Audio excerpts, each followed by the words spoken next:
Welcome back, brave souls, to Mid9M. Today, we delve into a chilling tale of a collector's haunting discovery in the Czech wilderness.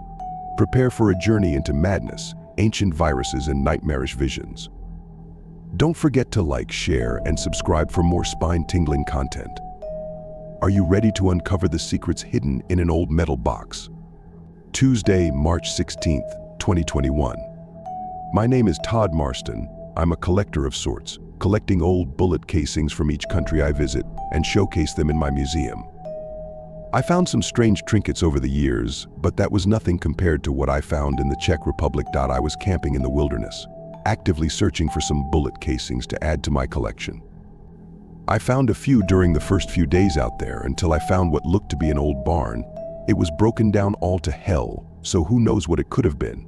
But it didn't house any animals.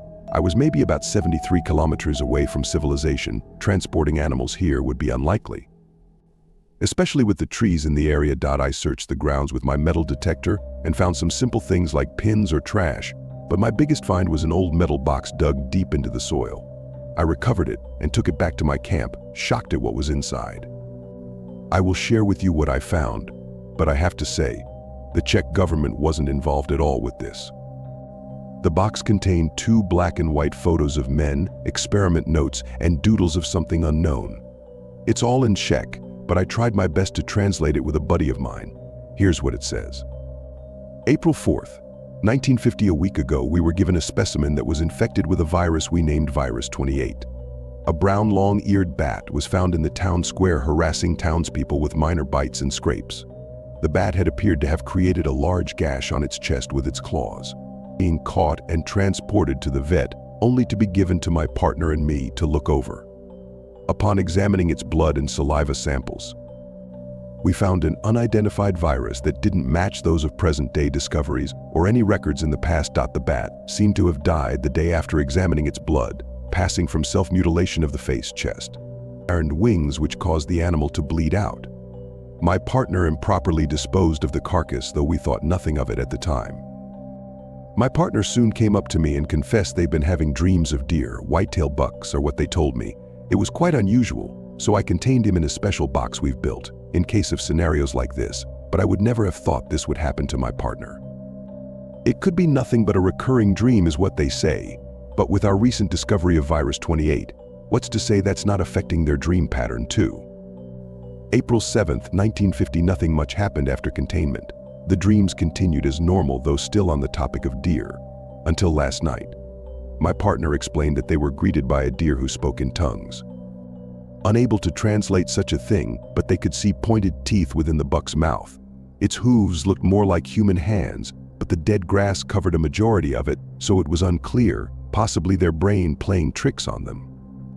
Though the experience was most certainly uncommon and strange. The containment chamber consists of books for entertainment, a desk, a toilet, and a bed. I deliver them food every few hours to eat, which would be consumed in a normal amount of time. Nothing unordinary besides the dreams and progressing nightmares. I will still overlook this experiment to its fullest and document my findings on Virus-28. The government shall not know about this, not yet anyway. April 10th, 1950. The subject has been experiencing more frequent nightmares. I have been keeping a catalog of every detail they told me of each night's dreams. Nightmare 1. Subject dreamt of a hunter skinning a fawn, mangling its tiny body as the animal was still awake and conscious in the whole event. The subject could do nothing but watch as if they weren't even there physically, but invisible to the characters within the dream. Nightmare 2. Subject dreamt of the bones of the fawn they witnessed last night, walking about the forest, as if nothing happened, chewing on grass tufts as the click-clacking of bones echoed through the empty, dark forest. Bones arose from the soft soil of the surface, rattling and shaking as the fawn walked by, collecting the bones as if they were paper clips to a magnet, adding to the skeletal structure of the animal. The subject was once again unable to move or interact with the environment, watching as the amalgamation of bones disappeared into the darkness of the forest. Nightmare 3. The subject stood at the feet of a monster, a tall being reaching up to 25 feet, 53 feet long, entirely made up of bone and old skin tissues, seemingly from different organisms. The subject could identify some of the bones and tissue on the creature, ranging from hippo, alligator, rex, owl, hyenodon bones and skin from a jaguar, wolf, sheep, whale, and more, though they can't identify them all. The beast's head was made up of a deer skull, antlers of a caribou, and the bottom jaw of a lion with many unidentified teeth. Some bones also consist of humans, though unidentifiable. The beast had a long neck, a thick body with 3 sets of legs, 2 arms, and a long tail that ended with a point. A strange monster at that, though this could be the subject's hyperactive mind or a result of Virus-28.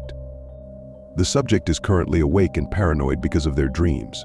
Eating patterns have been altered. The subject now barely touches their food, rather. They toss the tray aside, creating a mess within their chamber.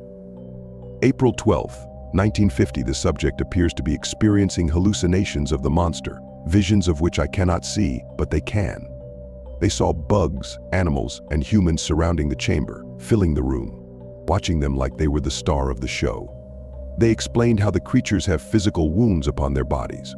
A woman with a hole over her forehead, a man whose skin was charred and flaky, a male worker whose body was mangled as if tossed into a machine and ground into a fleshy mess. Many other humans filled the room, though the animals looked much worse. Lions who clawed at their bodies, horses that broke their necks and limbs, even bats who smashed their heads open or clawed at themselves, just like the bat we found a few weeks ago. Insects were also in the room, not looking as bad, with their limbs or wings being ripped from their bodies or crushed by something heavy, be it a foot or a rock. The subject has been pacing their chamber for hours now, mumbling in tongues under their breath, looking up at what might be the monster of bones they told me about in their dreams. After some research, I hypothesized that this virus is one of a kind or extremely rare due to the limited or 0 reports of this happening. Created 65 million years ago, when the meteor crashed into the Earth and killed the dinosaurs, this virus infects and controls living organisms till death, leaping to another ideal host, though the motives are still unclear or any physical evidence of the appearance of this creature. I woke up to screaming. Lately, I've been sleeping in my lab to keep an eye on my partner.